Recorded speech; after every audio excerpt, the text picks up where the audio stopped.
গুরু একটা পয়সা গন্ধ আসছে করতে। আর বলিস না, রতনদার বগল মুছে এলাম। হ্যাঁ সে কি গুরু, তুমি তো জড়িয়ে থাকতে চামা বৌদির চুলে পার্ট টাইম আছো নাকি রতনদার বগলে? না রে, বৌদি এখন চুল মুছে টাওয়ালে। টাওয়ালে মানে ওই তোয়ালে সুতো করা ভাই? হ্যাঁ হ্যাঁ, ওই মালটাই। সেদিন কোথা থেকে এসে জুটলো, দিয়ে বৌদিকে বললো, বৌদি আপনাকে কিন্তু পুরো হিরোইনদের মতো দেখতে, কিন্তু হিরোইনদের তো কখনো গামছা পরতে দেখিনি। ব্যাস। যা বৌদি বলে জল মুছে দিল। আরে মুছে দিল কি, একেবারে জড়িয়ে গেল। হ্যাঁ কি বলছো গুরু, এরকম করে পুছে তোমায় সাইড করে দিল সালা? গুরু তুমি দুঃখ করো না, শুধু একবার অর্ডার করো, ও মালকে এক্ষুনি নিংড়ে দিয়ে আসছি। না দরকার নেই, আমি তাঁতির ছেলে, অত জাতি দেখে গা মুছি না। আর বৎস, দুঃখেরই বা কি কারণ? মোছামুছিতেই তো দুঃখ মোছন, আর কাপড়ের কর্মই তো আচ্ছাদনা ঝাড়ন পছন। ওহ জিও গুরু জিও, জয় গুরু গামছাদা, মুছে দাও সবার পাছা। তোমার শিষ্য হয়ে আমার রুমাল জীবন সত্যি মালামাল গুরু। ঠিক আছে ঠিক আছে। শিষ্য বলতে মনে পড়লো, তোয়ালেটাকেও মনে হচ্ছে শিষ্য করতে হবে, বুঝলি? ওর একটু গামছা জ্ঞানের দরকার আছে, কিন্তু ওকে তো কদিন ধরে দেখতেই পাচ্ছি না। আরে ওই তো তুলোর ছেলে, এ তোয়ালে, এ তুলোর ছেলে, শোন শোন গুরু রাখছে। হ্যাঁ কি হয়েছে তাড়াতাড়ি বলো। আরে দাঁড়া, অত তারা কিসে? তারা আছে, কিছু মোছার ভ্যাকেন্সি আছে, ইন্টারভিউ দিতে যাচ্ছি, কুইক বলো। ও আচ্ছা। তা আমার গামছা জ্ঞানের সার্টিফিকেট ছাড়া কি তোর চাকরি হবে? খুব হবে, কিসের জন্য ডাকলে সেটা বলো। ইয়ে তেমন কিছু না, তোকে কদিন দেখছি না কি ব্যাপার? আমাদের তার ছেড়ে কি ছাদে শোকাতে যাচ্ছিস নাকি? না ছিলাম না কদিন, একটু শহরে মুছতে গিয়েছিলাম।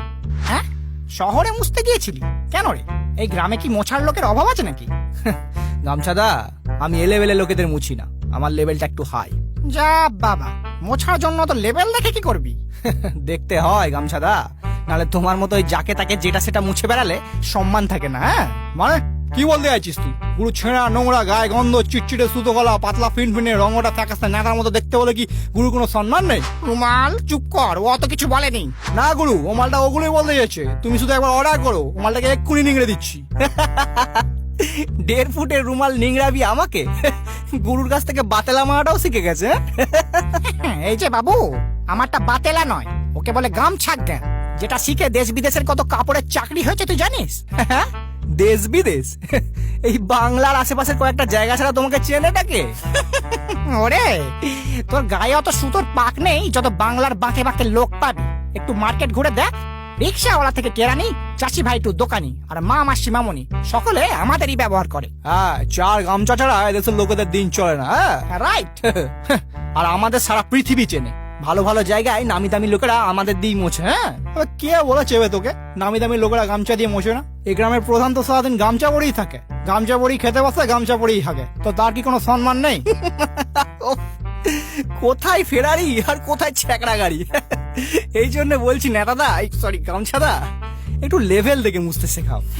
বৎস, আমি লেভেল না, আমি ফ্লেক্সিবল হতে শেখাই।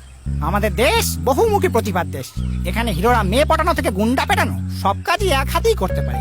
তেমনি আমাদের ওর নেতা থেকে কাঁটা, আবার কাঁটা থেকে ছাতা সবই হতে হয়। হ্যাঁ গুরুর হেভি ট্যালেন্ট। হ্যাঁ ওই জন্যই তো গুরুকে নিয়ে বিশ্বকবি রবীন্দ্রনাথ ঠাকুর তার ছোট নদী কবিতায় লিখেছে, তীরে তীরে ছেলে মেয়ে নাইবার কালে, গামছায় জল ভরে গায়ে তরা ঢালে। ও সাবাস, থ্যাংক ইউ। দেখেছিস আমার গামছা জ্ঞানের ফলে ওর কেমন আমূল পরিবর্তন হয়েছে? হ্যাঁ, রুমাল থেকে পুরো বাচাল হয়ে গেছে।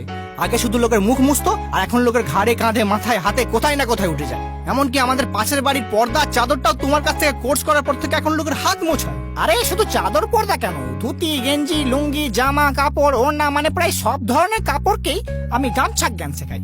আর এখন তো কোর্সে 50% ডিসকাউন্টও চলছে, চাইলে তুইও শিখতে পারিস, তোকে আমি আরো 25% ডিসকাউন্ট দেবো। না কোনো দরকার নেই, মোছার কাজটা তোমার থেকে আমি অনেক ভালো পারি।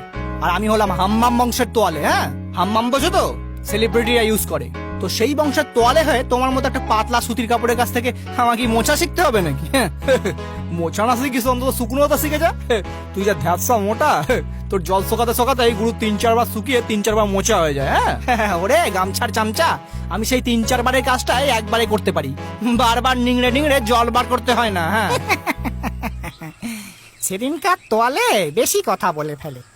বাবু, আমাদের অতক্ষণ ধরে সকালে হয় না, মজুরের মাথার বেড়ি হতে হয়, তারপরই হয়তো দড়ি হতে হয়। কোমরে আমাদের না জড়ালে ওরা আবার বল পায় না, চাষিটাও কম যায় না।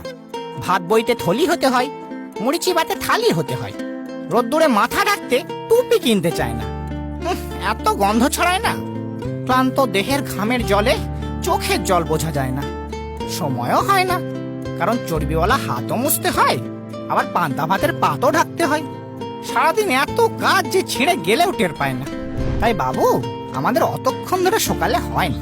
ও জিও গুরু জিও, কি নিংড়া দিলে মারি, হ্যাঁ পুরো মনে হলো রবীন্দ্রনাথ গামছা পরে কবিতা বলছে। হ্যাঁ কি প্রশংসা ছিড়ি। তাহলে শুনলি তো এই বাংলায় গুরুর কত সম্মান। এখনো কত লোক শুভ কাজের আগে গলায় গামছা চোলায়। হ্যাঁ আবার কেউ কেউ গামছা দিয়ে নিজেই ঝুলে যায়। এই সালা, এবার কিন্তু সত্যি নিংড়ে দেবো। চাপ বেটা লোকাল ট্রেনের মাল, বেশি কথা বলে না ধরে ছেঁড়া কাতায় তালি মেরে দেবো। এই তোয়ালে, তুই কিন্তু আমার শিষ্যের সাথে এরকম নিংড়ে কথা বলতে পারিস না। তো তোমারও শিষ্য আমার সাথে নিংড়ে কথা বলতে পারে না। মোছার সোসাইটিতে আমার একটা হাই স্ট্যান্ডার্ড আছে, অবশ্য কাদের বলছি। যেমন গুরু তার তেমন চেলা, গায়ে নেই সুতো, খালি বড় বড় পাতেলা। হ্যাঁ, শুধু শুধু টাইমটা নষ্ট করে দিল, যত সব।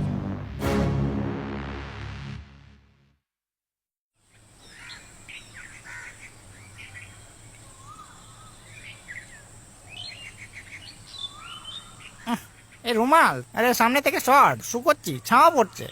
ইয়ে গামছাদা, রুমাল না আমি। আরে কি ব্যাপার, তোয়ালে চাকরি হয়ে গেছে নাকি? ইয়ে না গামছাদা, ওরা বললো গা মোছা ছাড়া আরো অন্য কাজও জানতে হবে, আর প্রায় সব জায়গাতেই তোমার গামছা জ্ঞানের সার্টিফিকেট চাইছে। আমি তো বলেইছিলাম চাইবে, তা তুই এখন কি চাইছিস? গামছা জ্ঞান শিখতে চাইছি, শেখাবে? নিশ্চয় নিশ্চয় শেখাবো, শুধু ফিসটা এবার ডবল হবে।